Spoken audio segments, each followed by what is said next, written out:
Did you learn any more about your side from Tuesday's defeat against Ipswich?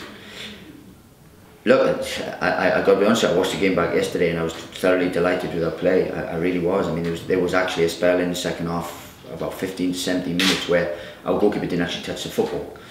We were that dominant and stuff. And look, the thing about Mick McCarthy's side is they're very difficult to break down. They're hard working, they're defensively strong, and they proved that. And I think the difference in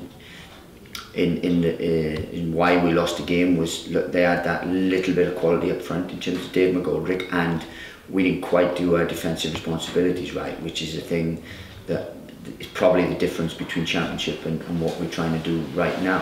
We think we have a structure and a way of doing stuff, and an environment and a club and everything that's Championship. It's just, look, we've got to get there on the pitch. But look, I was immensely proud of them, and look, I would imagine Mick would have been proud of his, because they showed a real resilience and a real defensive strength, and we did test them. They tested us, and we were at full stretch at times to control them, but we had Ipswich at full strength, and they just showed what a good side they were.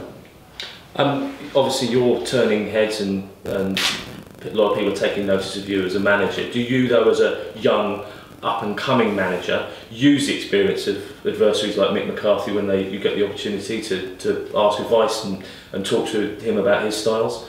Of course, and as I said, look, I really like Mick. I come up against Mick and again when I was up at Brighton and so on. But I study managers. I study formations. I study leagues and so on. I did it when I was in the Championship. I'm having to study this more now, and then obviously I'm hoping to get to know the League One very soon. But no, look, I do, and I have good experience around me. I know experienced people like Chris Luton I tap into, and it's all about an education, about learning. I'm learning. I believe I'm at a certain level as a coach, and I'm very confident, and I wouldn't say arrogant, but I'm very confident in what I do coaching wise.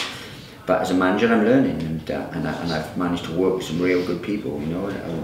I have a lot working here with me, but people like Chris Powell, Chris Houghton, who I worked with, I learned a lot from. Oscar Garcia when I was, Sammy Hippier, and people who I speak to. So no, look, I'm learning, I'm developing, because I want to be as good as I can.